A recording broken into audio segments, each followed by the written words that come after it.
Good afternoon. Welcome to today's Charity Village webinar. We will just wait a moment for everyone to join the session.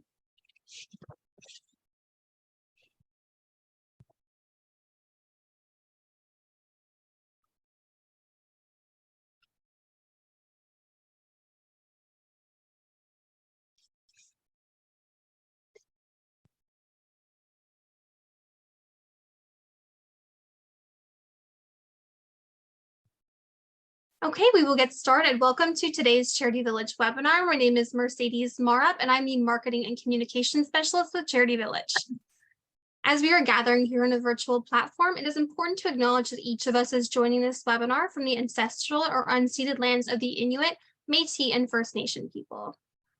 As a settler on this land, I'd like to acknowledge that I'm speaking to you from the traditional, ancestral, and unceded territory of the Anishinaabe, which includes the Ojibwe of Fort William First Nation. For those who may be joining a Charity Village webinar for the first time, Charity Village is Canada's largest online job board for the nonprofit sector. In addition to our online job board, organizations can also post volunteer positions. So if you're looking for work or to recruit talent in the sector, Charity Village is the place to start. We also have a ton of excellent resources for nonprofit professionals, including online courses, articles, fundraising tools, and free webinars like the one we are presenting today. Before we start today's webinar, I would like to quickly run through some housekeeping items. You may have noticed when you joined the webinar today that you were automatically put on mute. Since we have hundreds of participants in today's session, it is important for us to minimize the amount of background noise so everyone can clearly hear the presentation.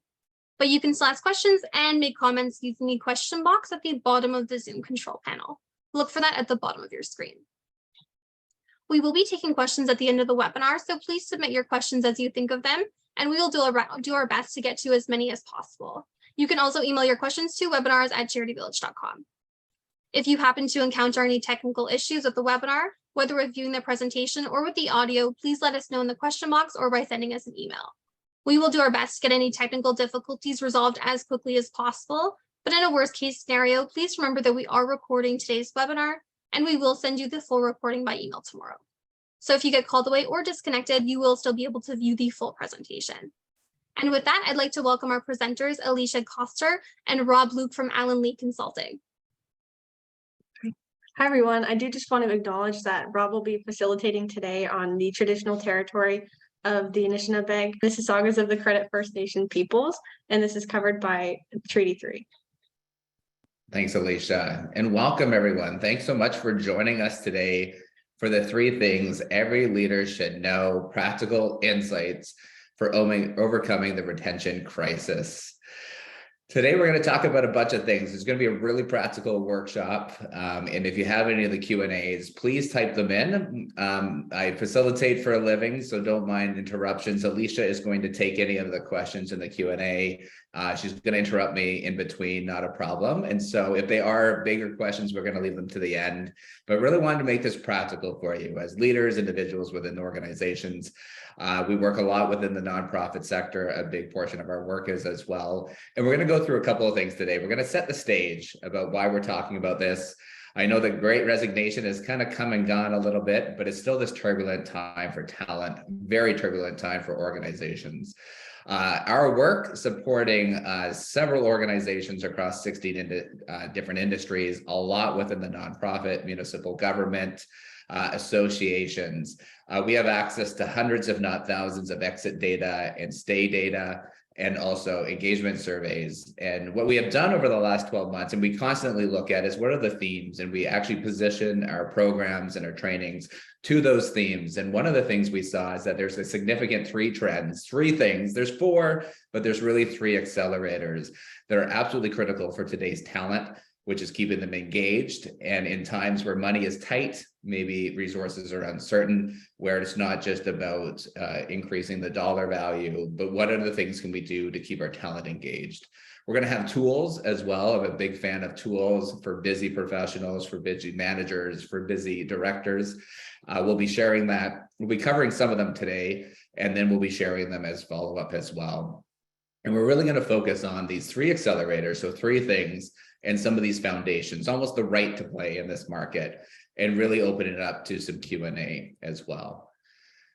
So a little bit about us, who we are as an organization. Allen Leigh Consulting, we're a small boutique HR consulting firm. We are based within the Greater Toronto and Hamilton area, but we service all across Canada and also a bit of North America, but mostly within the Canadian market, across all provinces and territories as well. We focus mostly on practical HR support, although we are involved in a lot of change management, organizational structure, and really what our core is about eliminating complexity and accelerating growth. And so this is where, through that mindset, through that lens, this webinar was based today, with all this complexity over this overwhelming of all this, like what's going on with talent. We can't recruit, we're putting postings out. How do we get more people engaged? How do we keep the current people engaged who might be filling 2 to 3 different roles? What do we do? So we really want to be able to simplify it with the data, provide specific tools and hopefully resources for you to hopefully just take a little bit of a lift off you and be able to provide some practical understanding and focus, so you don't necessarily look like this or feel like this all the time. We know we're coming out of a turbulent 3 years. It's been tough. If you're a leader in the organization, you really have felt this. It is our fight or flight response, our stress response has just been continued.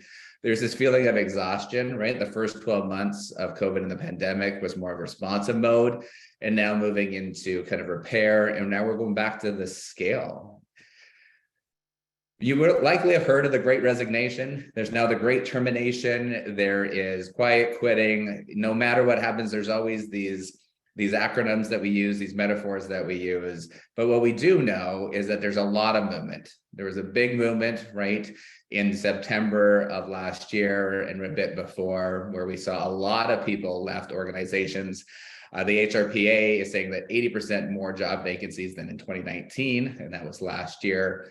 And we're seeing a lot of different needs from the organization about what they want to change jobs, looking to change jobs. That has settled down somewhat, for sure, as we've seen with different other things in our economy have shifted and changed. So we might be recovering from that Great Resignation, but no matter what, there's still this state of uncertainty and uneasiness. We're not only navigating this, we're navigating, hey, how do we work hybrid? How do we come back to the office? How does that look, right? Where you have different jobs that can, you have different jobs that can't. How do we manage culture with that? How do we manage engagement? And how do we onboard people in this environment? So a lot of different things is turbulent and changing about how do we hire people, attract the right people? How do we keep them engaged? And in a time where there's a lot of economic uncertainty as well, fundraising's changing, as I know, just on a call with a board of a nonprofit about looking for the uncertainty for this year. Donor dollars are definitely uncertain. Government funding keeps changing as well. So what do we do and what can we control? So that's the purpose of today, is to look for, so what we did is we did a lot of the heavy lifting. We continue to look at all of our exit data. So exit data is people who leave the organization. We support a number of organizations on a retained HR services. And so with that, we have a huge database that looks at all different levels, and we go through exit survey. We've also combined that insight with our engagement survey data from across multiple different industries as well. And we use that to say, beyond the research, beyond what you maybe read in LinkedIn, beyond the Forbes, before all those different things, like what are we really seeing in the grassroots of the organizations? And we also represent a lot of the, 2 to 3 to 5 to 20 to $30 million kind of market space, and also in the nonprofit space as well. So what we're hoping to do is also provide research that's more impactful rather than big, large organizations. So what are we seeing that is keeping people engaged? What are we seeing that people are wanting from their manager, their leader in their organization? So specifically, we started with just the 62 exit interviews and retention check-ins that we did. And then we built this across all of our database once we saw a theme in the trend, and we wanted to validate it. It comes from across multiple different industries. It does include a heavy emphasis and a heavy representation on nonprofits, but also includes technology, mental health, some accounting, dentistry, consumer goods as well, as we wanted a broad spectrum. And the reason why we wanted to do that is that we do see that there's a lot of similarities of people are people. needs are needs, right? And so we wanted to see, is it just related to a sector? But we actually aren't seeing any of that specifically, that there are these kind of three things, these three accelerators that people are really looking for. And so what can we do to be able to toolkit our managers? How do we help our organizations be able to do those three things? So out of this research, we found that there's a foundation. This is becoming the right to play. It's not going to surprise anyone here. And we're really going to talk about these three things that we call the accelerators for retention. And I think it's more than retention.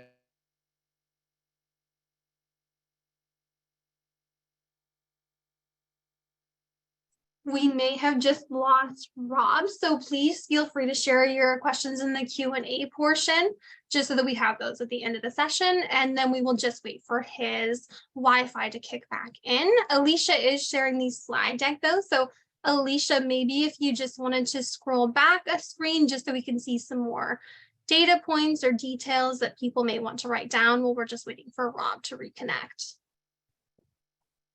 I do actually have Rob sharing the screen, so we Oh, might wow, have okay. lost that with him. I'll send him a message just to let him know as well. Sounds great. Well, this is a great time to put your questions in the chat at this point, and then we can always jump back in. Oh, it looks like Rob is reconnecting as we speak.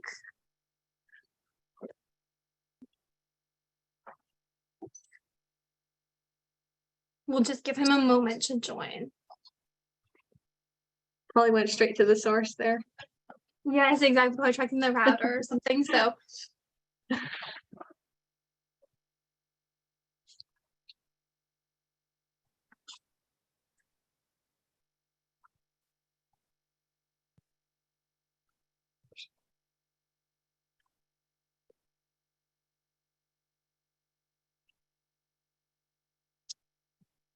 we have some questions coming through, and I just would like to remind everyone that this webinar will be recorded, and we will share the webinar recording, resources, and slide deck with you following the session. So you'll have all the access to this information afterwards, and this information will be publicly available. So please feel free to share with your colleagues and your network, as well as your board members. Okay, I see more questions rolling in, so just take some time to share anything that you'd like Rob to acknowledge when he has a chance to join us.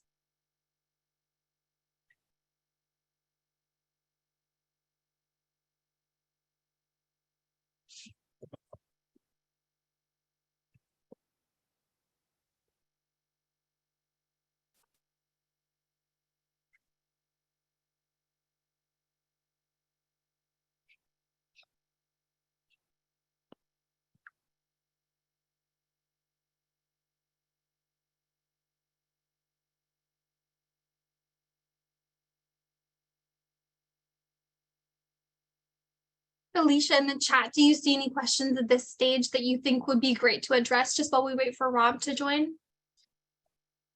Sure, I'll take a look. Thank you everyone for your patience. Hopefully Rob is joining us again, so we should be back on track. Hello, did you get it all? Great to have you back, Rob. Thank you so much, everyone, for your patience. Yes, thanks everyone. The joys of internet, right?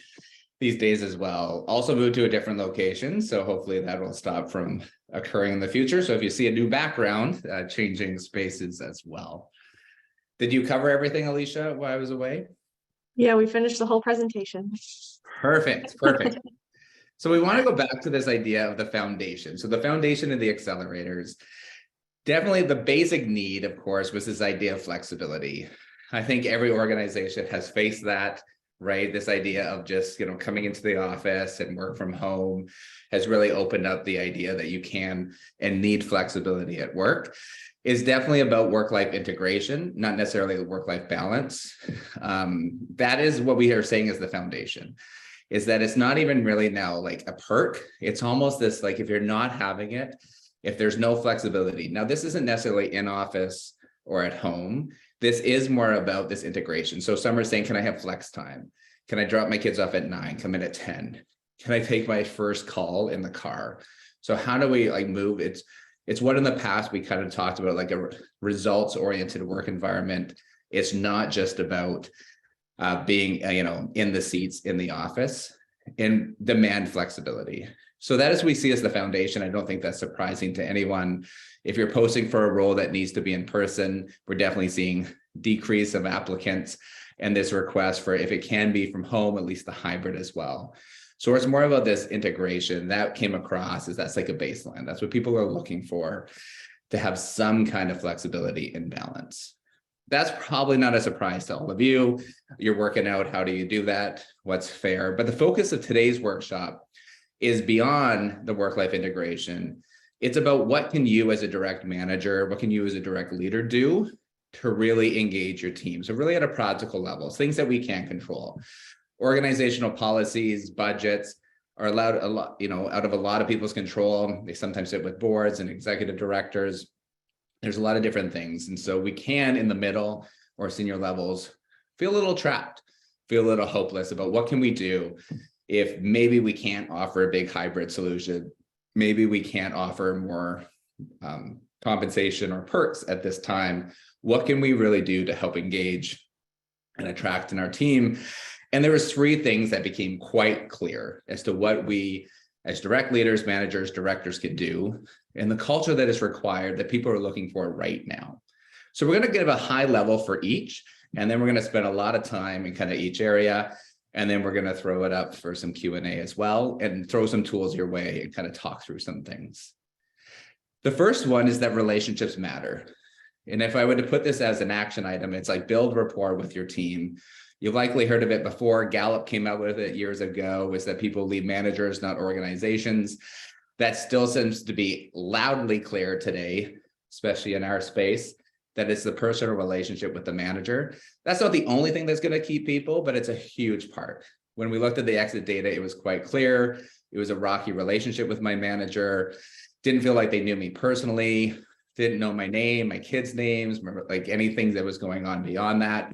Really, really just felt like it was all about results and execution. So relationships matter. Building rapport matters. Also harder to do in a hybrid environment and harder to do in isolations.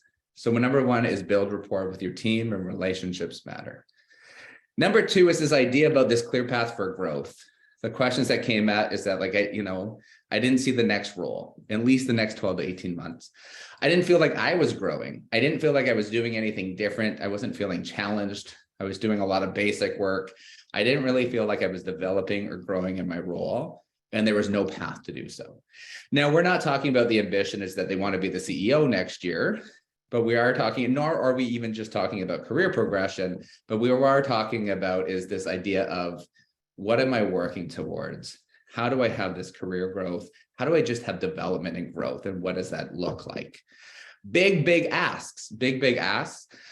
Seems like a little hard to manage as well. And I do believe we can't own all career paths. I think it's a joint venture as well, in that the other person and your employee and your direct report needs to come with some ideas to where they want to go. But this is beyond career planning. This is really this focus of where do you need to work on? And it goes to our last one, the third one, which is regular feedback on performance, some kind of monthly cadence and feedback. It's attention. It's attention because if you ask a lot of overworked leaders and directors, they know their team is doing such a lot of work. They're working hard. So we go into this cheerleading mode, this coaching mode. You're doing great. This is fantastic. Things are going to go well, because we're afraid that if we put too much pressure, criticism, we might put them in a different space, make them less engaged. But it's this catch-22 that actually, without doing that, though, it doesn't feel like they're cared for. It doesn't feel like there is growth and development as well. So out of these 3 things, what we see is number 1, build rapport. Number 2 is clarity and a clear path for growth. And number 3 is good regular feedback. The way that we're all naturally wired, and I'm sure many of you on this webinar have done assessments in the past, have been poked and prodded over the years, the Myers-Briggs, the DISC, the Enneagram. What I have found and observed working with thousands of leaders is that we're mostly wired to do 1 or 2 of these things really, really well. One of these things. So even just think about yourself for a moment. Out of these things, which are you just naturally wired to do? If you're a feeler on the Myers-Briggs, an S on the DISC, it's usually the relational part. You're great at the relational, you're great at the 2. but maybe not as big emphasis on the 3. Some of you might be more directive as a leader. That's me. I'm a 3. I'm really, really good at the 3. I'm not bad at the 2, but 1 is not naturally wired within me in the day-to-day leadership. And so because of that, I've had to build up different rhythms to make sure all 3 are occurring within my team, to make sure I'm not leaving 1 out, because all 3 of these things matter. So relationships matter, clear path for growth, and regular feedback. So what do we mean by relationships matter? No, it's not being the best friend. No, it's not about, hearing all the woes and being the social worker. What it is it about humanity? It's about vulnerability. It's about knowing them from a personal level, right? It's this idea of connecting before you direct. It's having the right and building the right to have feedback. When I started my consulting job about 15 years ago, I would go into an organization and you can clearly see the problem. You're an outsider. And then quite quickly, I realized it doesn't matter if I was right, but did I earn the right to speak the truth? So do you earn the right to give people tough feedback? Do you earn the right to be able to, invest in their career? In order to do that, that's intimacy. The intimacy piece is the self-orientation that we're all in this together. You matter. So it's about a personal relationship. It's not about micromanagement, although I do know as managers, we're so worried about called micromanaging. And sometimes, honestly, that's just managing. But it is about, you become micromanaging is when you're managing when you should be leading. But it is about looking at the person holistically, knowing about them. Some of the things we do is that we start our week on a weekly focus meeting.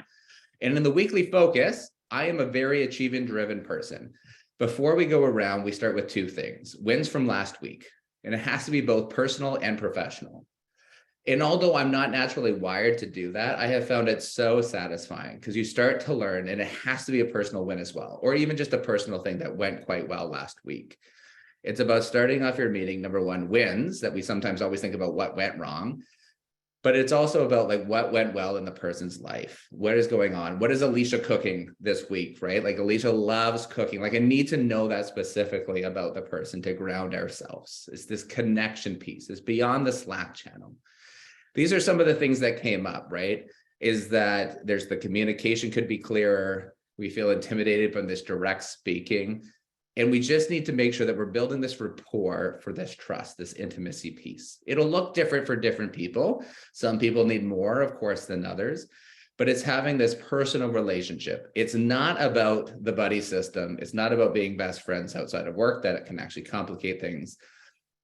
But here are 3 things that you can do. Practically 3 things, because you're like, Rob, I probably heard that before. That's great. Build relationships. That's fantastic. But what does this really mean? Number 1, it's about knowing your team. I try to think about, do I know, their partner's name? Do I know their kids? Do I know their background? Like, what are some things I can know about them personally? And everyone will have different personal, professional boundaries. And I'm not talking about, again, over divulging or over details, but what is that? What do you know about your team? And if you can't say anything about your team, we have a problem. You don't know your team. Like, what are some things, what's their favorite color? Those, like, just how do you really get to know your team? I like assessments. I find that those are helpful. The DISC, the Myers-Briggs, Enneagram, just because it creates a non-awkward way of getting to know each other. Also, this clear instructions about setting time in a calendar for a check-in with an employee and being specific as to what you're looking for, and having these regular rhythms with the team and check in with employees. So some of the things with hybrid is that I've created spot check-ins where I just quickly call the person. I find just the call, like this personal chit chat, that's what we have lost in when we think about doing on Zoom. Like you come in, you lose this norming period of walking to an office together where I'm being managing my pace to the other person. We've lost that completely. So in this, we need to be more intensive of that. So we want to make sure, how often are we checking in with our team? And this doesn't have to be long. This is 3 to 5 minutes of a personal check-in before you go into your coaching. So biggest thing here is connect before you direct.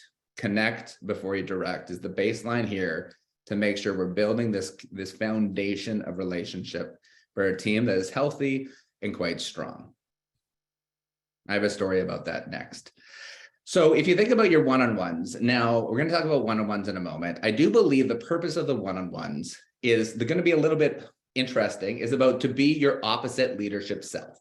So what does that mean? We're teaching everyone to be authentic leadership. Absolutely, be yourself.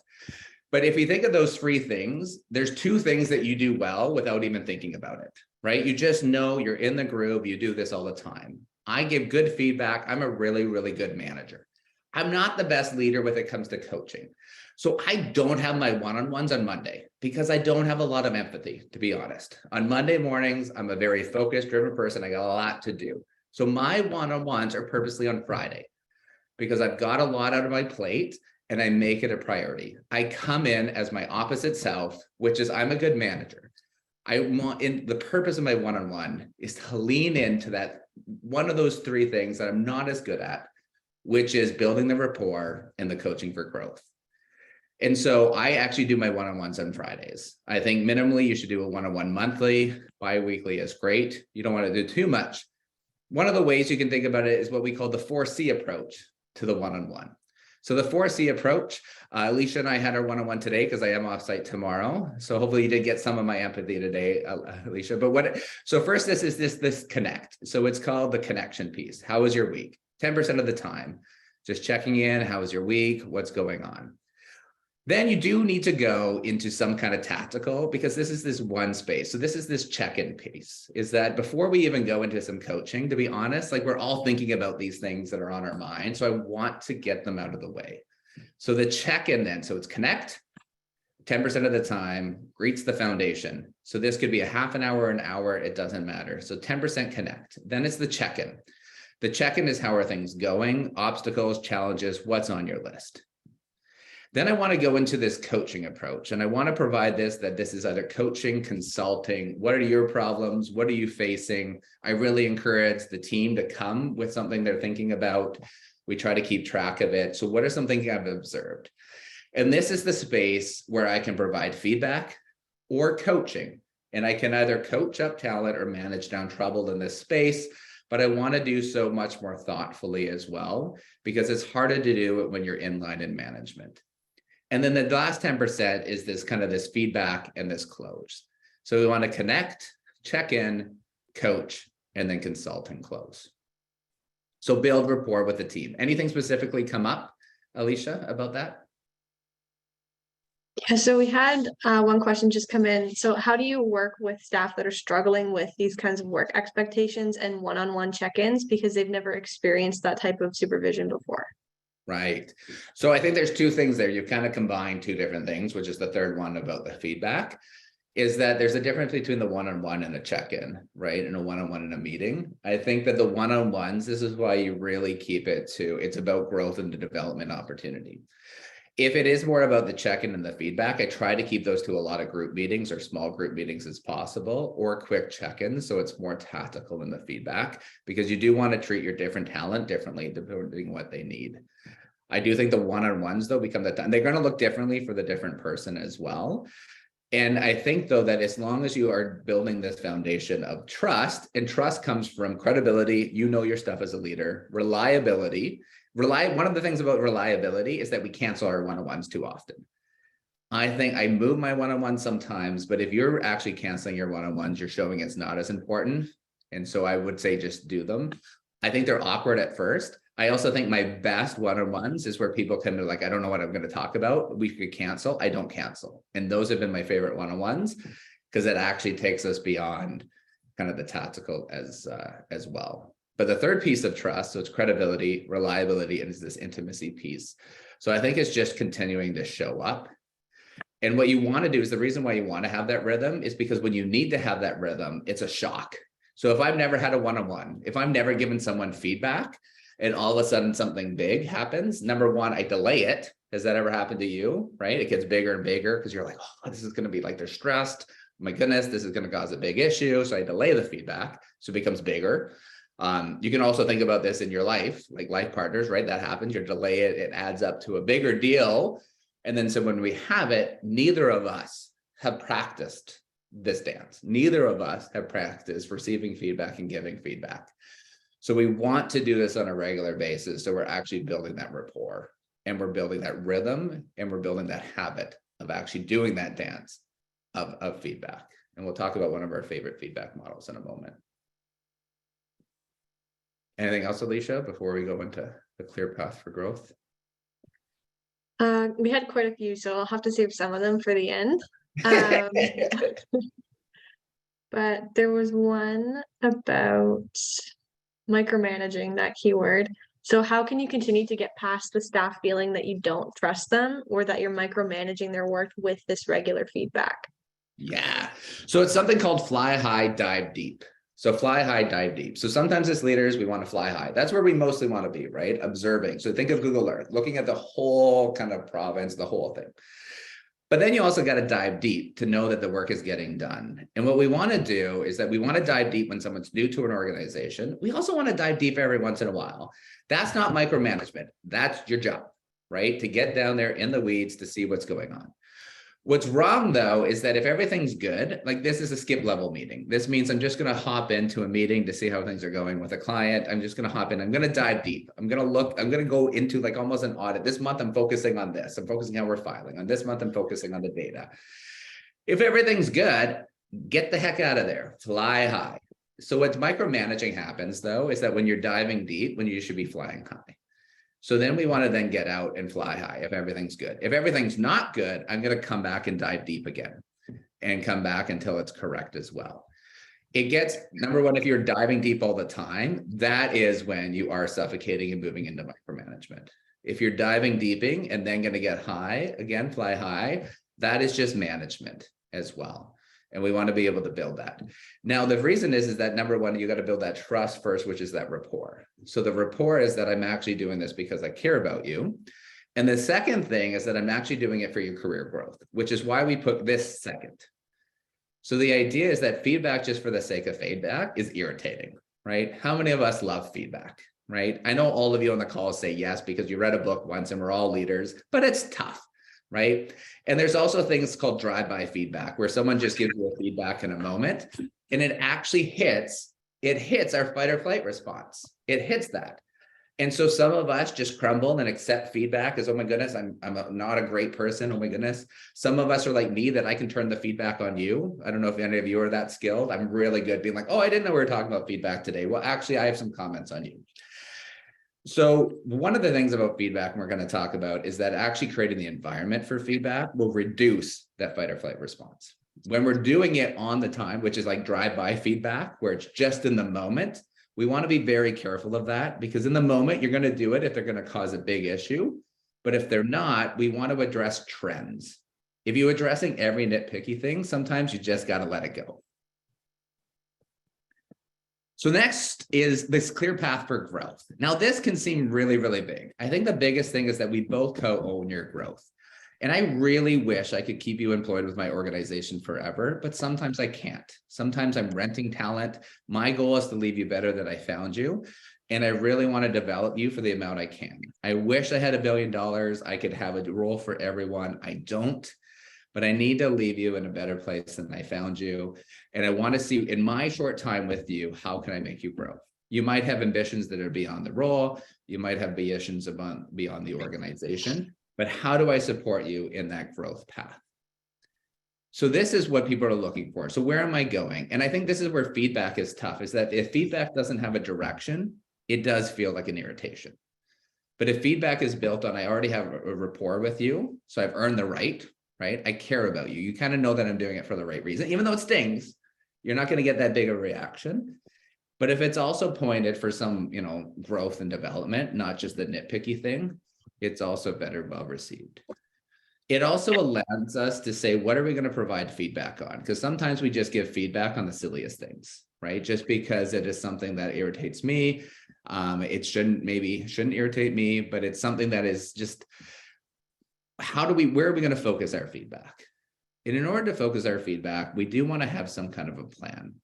We're going to share with you our growth plan. It's 2-pagers. It's pretty simple. And it's not about, hey, how's your path to the CEO, the next role? It's about every 6 months, what are those 3 things that I want you to develop on? And what are those 3 things I'm going to help you do? Like, what project exposure and am I going to get you to? What opportunities am I going to get you involved in? Where am I going to put you in the organization? So you are feeling like you are not just doing mundane tasks all the time or stuck. I want to find some stretch assignments and move you forward. in multiple different directions. So the career path for growth starts with some kind of a plan. We look at it at least quarterly. We kind of develop it in about a 6-month cycle. And it is about 3 things. We're going to share it with you. It talks about the behaviors. It talks about like 3 goals. What certification do you want to get? What area of your job do you want to really grow into in a bit more? Also, it's interesting about explore the opportunities. So there's a lot of studies out there to say, we really want to expose people to different projects. So I think about what meetings I want to start bringing them into. What projects do I want them exposed to? What cross-functional stuff to be exposed to? Now, the question I'm probably going to get is about they're already overworked, right? We're going to add something else. Yeah. So we got to be able to balance that as well. But don't also underestimate that those are sometimes the exciting things that allow the other stuff to move forward. The last thing I would say on the clear path for growth, though, is you got to be honest and don't overcommit. That is where trust completely goes, being like, you're going to get promoted next year. It's just coming and it never comes. I've had that experience. I'm sure you've had that experience. It's coming, it's coming, it's coming. This is where it's hard not to overpromise, being like, we can get you here. Like realistically, like you might not be able to get to the director role here, but I'm going to do everything I can that you're going to stay here as long as you can. And then if you're ready for a director role somewhere else, you're going to be ready. I hope it's here. I hope it's here. I hope we have that opportunity. But I also know that I would rather have someone than growing and developing than someone who's just feeling stuck as well. So really this idea of avoiding things that you really, really just can't control. And Alicia, we're going to share our growth path kind of with the team of the organization, right? Or with after this. We do have one question that keeps coming up from quite a few people. Yeah. So it's just, what do you do when there's no real role progression possible, which is frequently the case in nonprofits, very small teams, or just organizations with flatter structures? Yeah, I think that gets us into more often we get stuck there, that like growth is just title. And for a lot of people, that's where it starts, right? To say, how do I get to this director role? But there's a couple of things I look at is that number one, their job description, and that are they rocking it in all those parts of the job description? And parts of those job descriptions I break down and say, number one, how do I evolve that job description over time, get it bigger within the same scope? And are they actually doing all those parts in a scale of like completely independent with no oversight? So you have about 2 to 3 years, it should be, if your role is quite narrow, then maybe not, to even just build it within the job description itself. So those are the growths we're looking for. I know that the quick ask is I want to be a manager, where I'm like, well, that's great. And if we can get you there, that's good. But first, I need you to get really good at your job. Also, second, I need you to get really better at your communication, because sometimes when you're in the meeting, right, you're quite abrupt, you're kind of to the point and you don't really see it. You leave people feeling bad. So I would look at also the how, and whereas we get them ready, it's about the soft skills for leadership. It's about the self-management stuff as well. There's a lot we can do within someone's role if we're really looking at. So how do we expand the role itself? How do we expand the thinking to make sure they're fully competent? And then it's that lateral stuff as well. So how do I get them exposed to different parts of the business? So they're thinking kind of cross-functionally. And they're thinking, so how do I get them in different projects? And how do I get them engaged? And yes, if someone's career goal is just to be a manager and we can't have it, what my goal is I don't want to, I want to keep them as long as I can. I want to run out that tenure, but also I'd rather someone who's growing and then say, okay, they're moving and then the next person. I know that's hard sometimes to feel like it's okay to have transition, but I do believe you can have a good 4 to 5 to 6 years to really develop that person. And then hopefully there'll be an opening, but if not, that's okay too. But it doesn't have to be career growth. I know that's where it starts, but it is saying like, okay, within your current role, these are some things. And let's start with your job description. These are the things that you would do exceptionally well. You're a 5 out of 5 on. These are the things you're the 2 out of 5 on.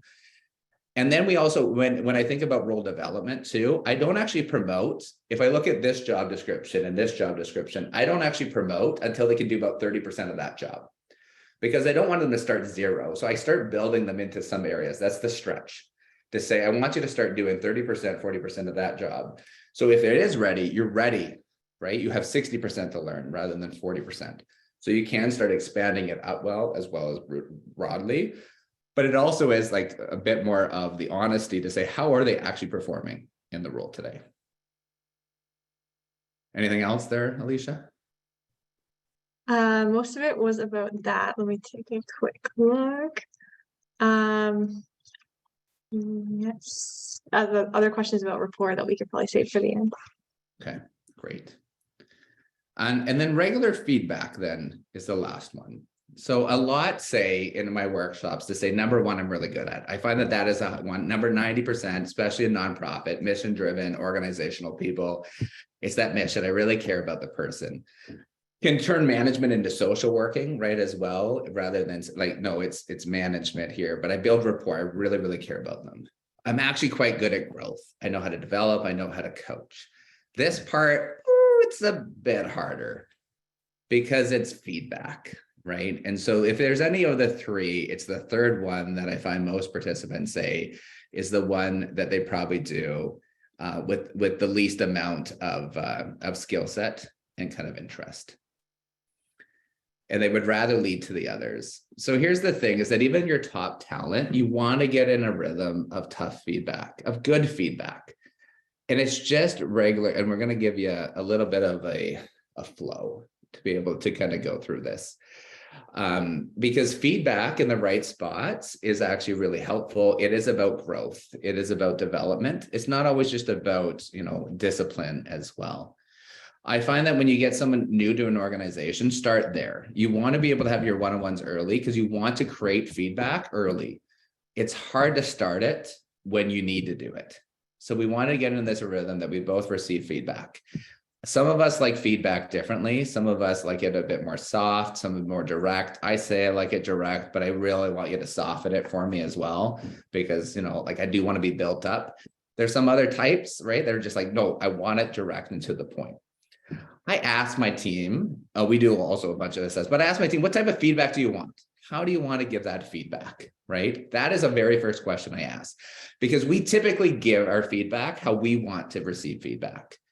And that's not always the best for some people. Some people actually like the direct feedback. They don't like the wishy-washiness. Other people that would destroy them, right? And put them down. So we want to say, like, how do you like your feedback? What kind of feedback do you like? How much softness do you want? Directness? Those are questions I actually ask and really like asking as well. But we do want it to be on a continuous basis, that I don't think you ever need to go. You should not go through any one-on-one without giving some feedback. And feedback is a type of coaching because it's about development. What coaching isn't, though, is cheerleading. So sometimes we look at coaching as cheerleading, being like, you're doing great. This is fantastic. That's awesome. That's cheerleading, not actually coaching. So we want to develop this time where we're actually being able to think, what are the patterns of this? And they're good and bad. Like, how do we always give some praise and recognition, but also be able to balance it with some regular feedback as well? And you want to balance it. What you don't want to have is that too much praise and then just bury the feedback. I had that once. I unfortunately fired someone once, and 30 minutes into the conversation, they looked at me and said, am I getting fired? I was like, oh crap. Because I was like, it's not you, it's me.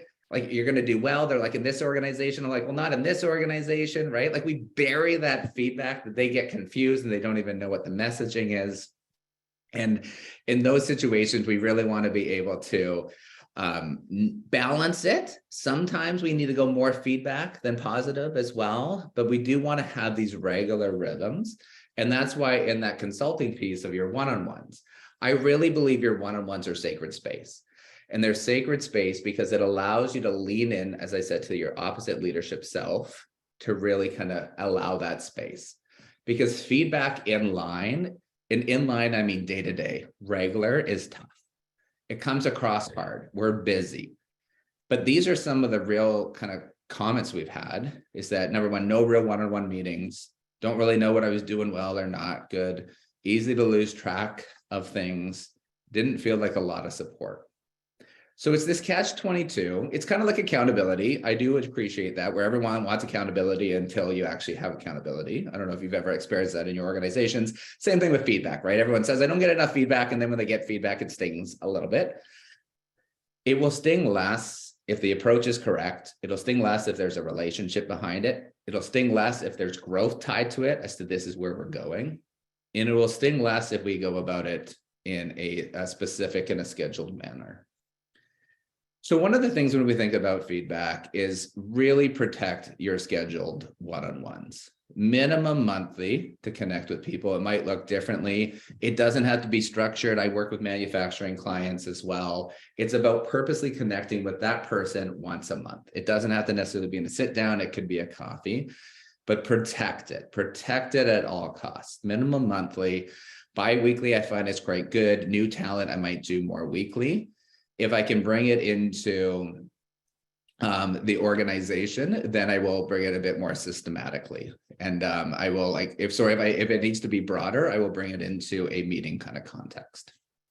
And I know we're just coming up to Q&A as well. So I'm just going to continue with these next ones. I said this before, be your opposite self. And this is not to not be authentic. It's to balance your leadership style of those three things. So if you're a good coach, don't coach in your one-on-ones because you do that with your eyes closed. If you're a good cheerleader, don't cheerlead in your one-on-one. Use that time, make sure it's the right time of the week for you, that you can really lean into that. So you can balance it, get energy around it, and be intentional with your feedback. We're going to end you with this. You might have heard of the SB&I before. We add an E to it. So if you're thinking about how do I give feedback, Rob, this is great, this is interesting, but it's hard. So here's the difference between giving feedback that will get pushed back and giving feedback that it's the highest likelihood to be received. So it's called the situation, behavior, impact. And then we've added the EX expectations. Basically what it is SB&I, pause, and then expectations. So the situation is the context as to what is happening. Why are we talking about this feedback? The more you can actually use trends, the better. Hey, listen, the last 10 times on our one-on-ones, you were late. The more specific, I do like to address patterns. I like to address patterns and I like to come with data because people are like, oh, I was late this one time. And you're like, okay, I can't really argue about that.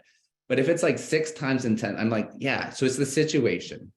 The behavior is actually the specific action that you were talking about. It's the action and not the person. I'll show you an example in a moment. So it's the specific behavior. You were late, not you were always tardy, not you were lazy. Those are fighting words. Those are words that just draw the person into a fight or flight response. So the situation provides context. Here's the story. The behavior is being able to these are the behaviors I've observed. They might be right, they might be wrong. In all feedback, we have biases.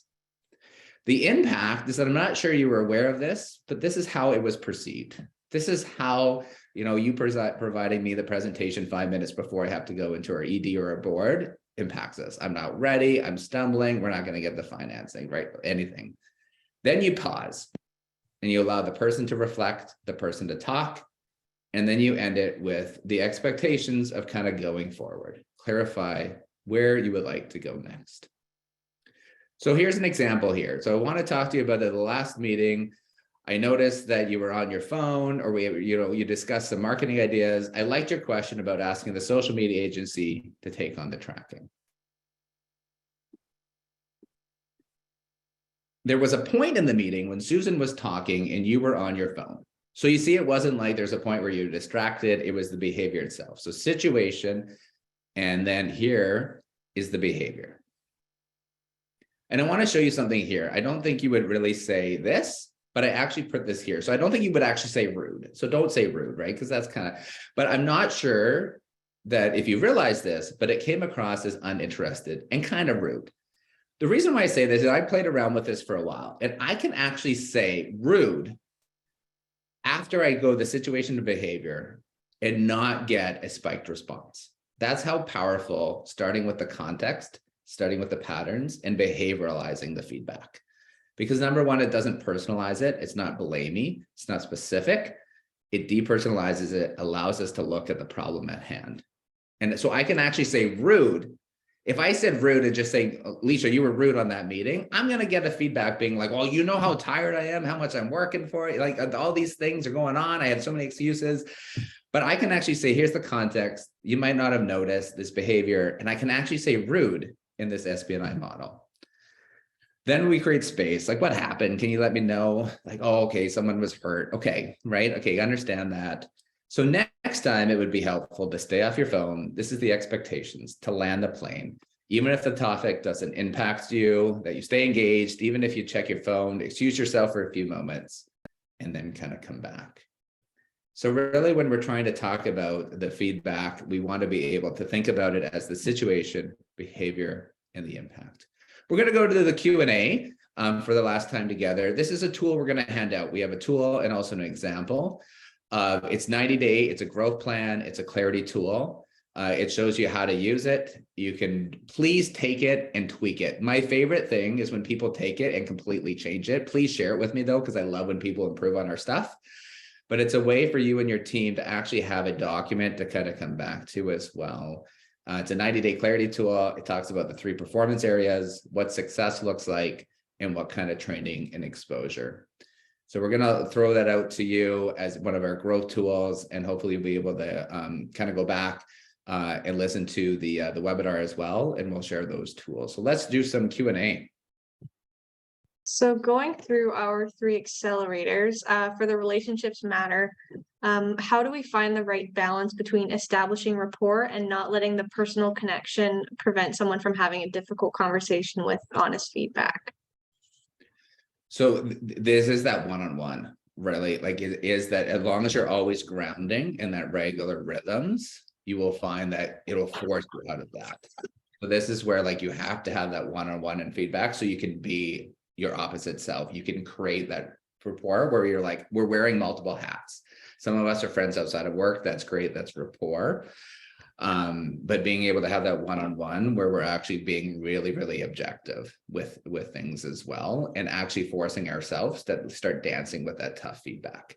I realized, like, I've sat on boards before. I was on one board that was really, really informal. And then all of a sudden, when I needed to be the chair, you would have thought I was the biggest jerk in the entire world. And I'm like, I'm playing my role. But that's because I never played the chair role before until I had to. And then it came out of the blue. So you want to play the leader role at least a couple times a month, right? And that one-on-one is a good place to do it. So yes, you're still balancing that rapport. If you are having a lot of rapport, you're probably over-indexing there, right? Where you're saying like, you know, so if we think about trust is credibility. You know your stuff, you're gonna make the tough calls. Reliability, you'll follow through as a leader. Intimacy, you're over-indexing on the intimacy part of trust. The 2 matter just as much as well, which is this leader gonna make the tough call? Are they going to hold people accountable as well? Those 2 together are really, really important. Your culture does matter as well. Like obviously with a lot of nonprofits, intimacy is a bit higher than the culture just because of the nature of the work. Looking at feedback on performance. So how do you give feedback when a team member gets defensive every time feedback is given, or if there's a disconnect in the employee's perception on the performance, if they think they're doing great and they're really not? Right. Yeah. So I think that's where the patterns become really important in the data. So I go slow in those things. And so I come prepared and prepare my case. And I'm like, oh, that's interesting. I can see how you said that.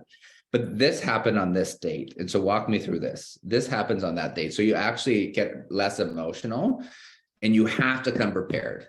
So first off, like you have to think about, and it could be moving down to a performance issue, being like, they're not getting it.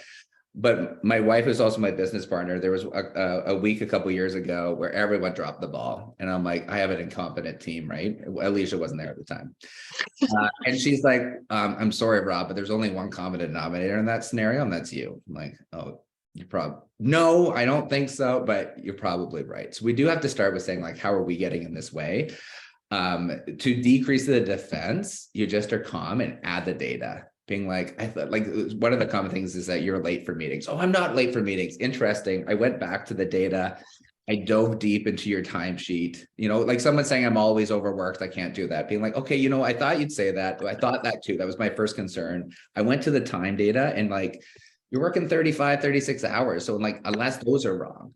So you want to come to it, like get your data, have confidence and address patterns as well. And I would say in that situation, you're probably also not addressing the impact. So if they're getting really defensive, you're probably not saying that impact of being like, listen, like you can continue to do this, but this is how it looks like to the organization. This will stunt your growth. It looks like you're not a team player. It doesn't mean it's right or wrong, but that's just how it's going to come across. And we play in this organization. So that's how I coach people too, who are a little resistant. I had a person the other day And I had to go to the impact, being like, well, you know how you want that career growth? Well, you know what? It's not just about how good you do, it's about how well you play in the sandbox. That's the decision. I've been in many of those meetings.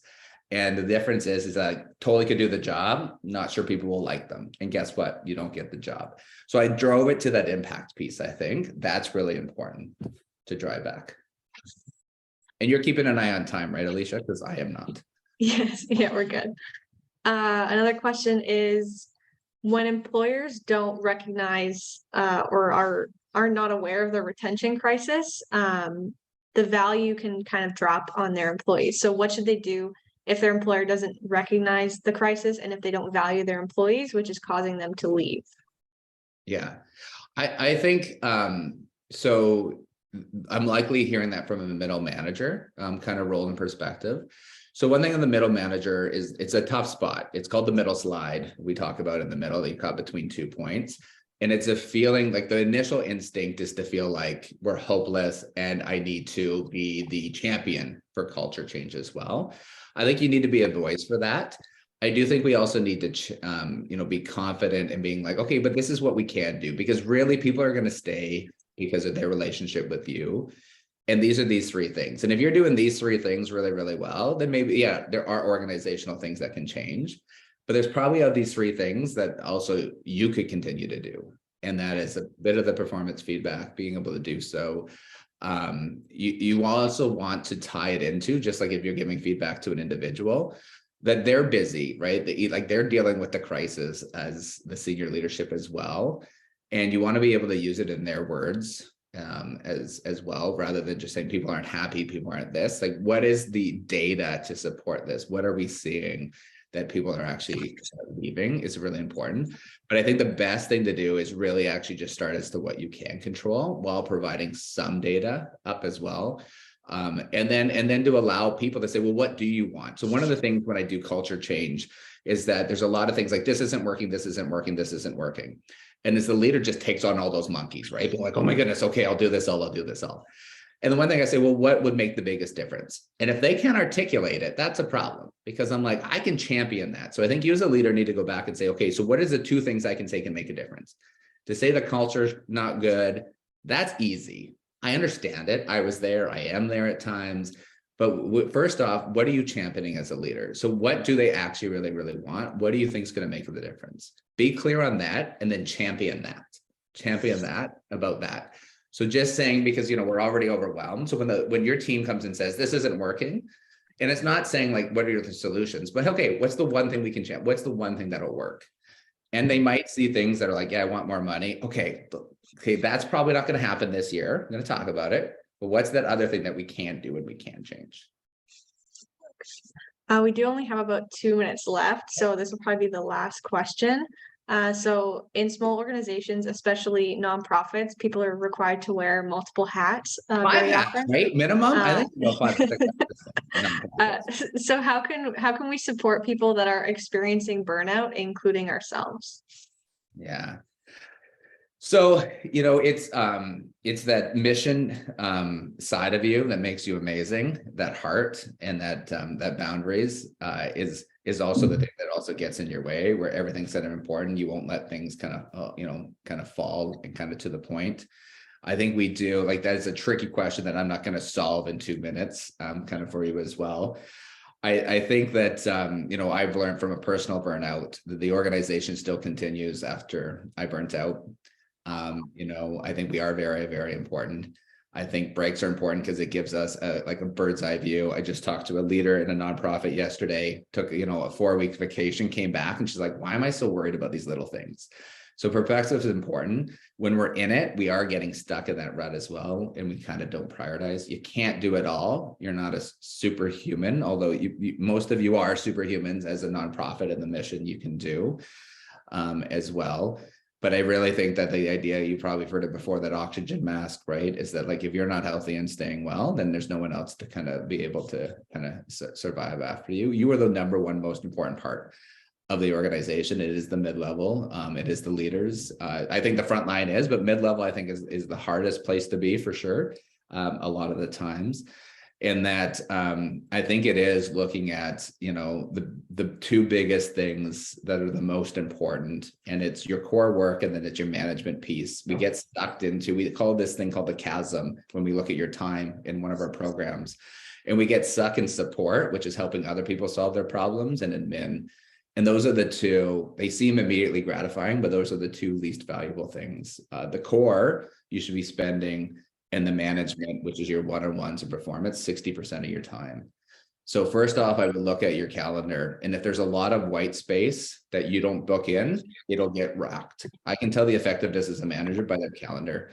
I want, like, you'll see my calendar, but things move around, but it's me first, my rocks first, my team in this, and then I'll fit in the rest.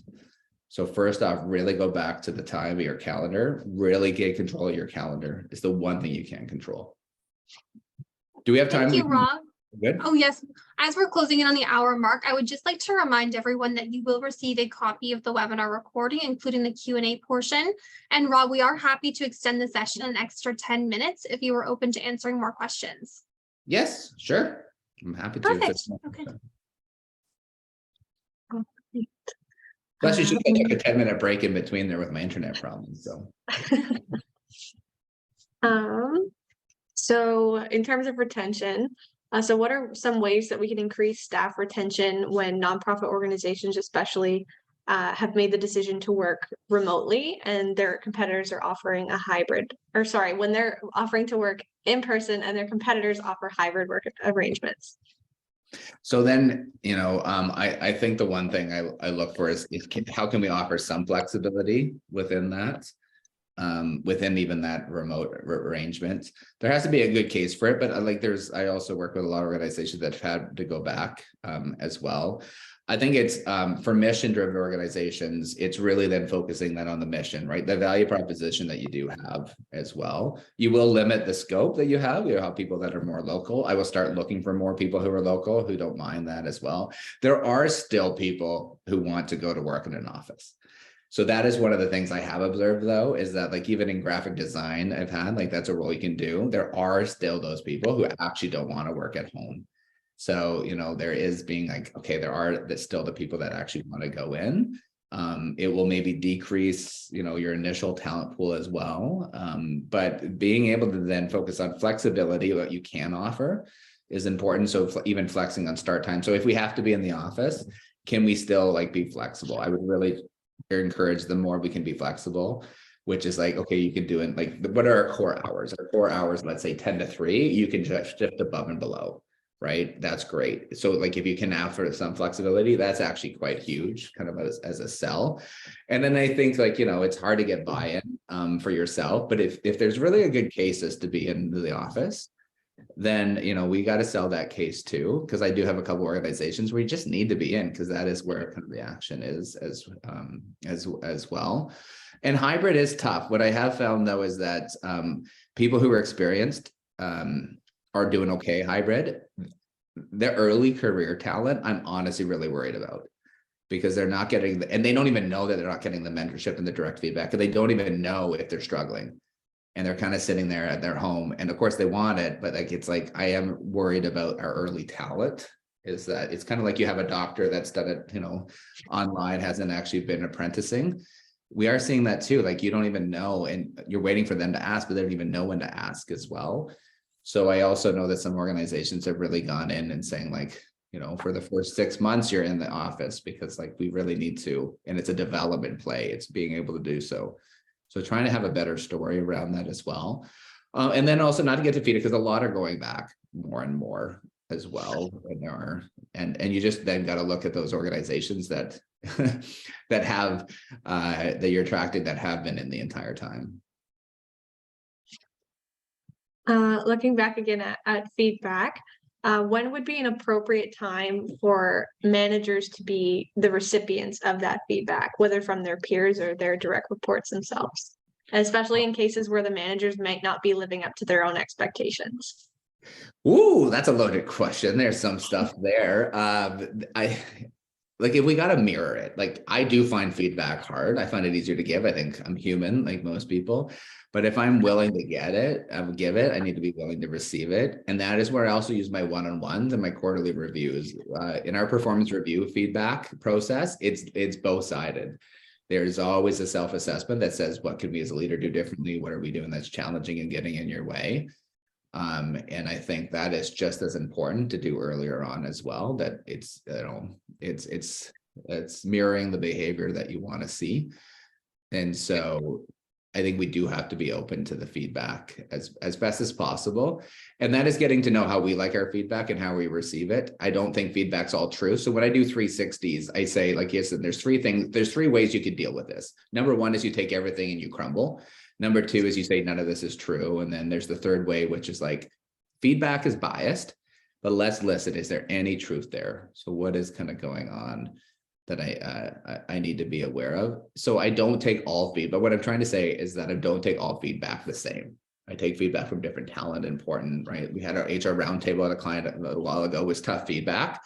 I knew where it was coming from. I understand where it's coming from. Are we going to do a lot about it? No, because like I get it and I see where it's coming from, but also like we made that decision and I understand that you don't like it and it's hard for you, but it is where we're going to go. So it's also be able to say, not take all feedback as truth, to be able to receive it. And more. We have a couple on exit interviews. So what do you imagine a great exit interview would look like, and what kinds of questions and topics should be asked or discussed? Can we send out our exit? I'm more than happy to send out our template. I don't know how we do that afterwards.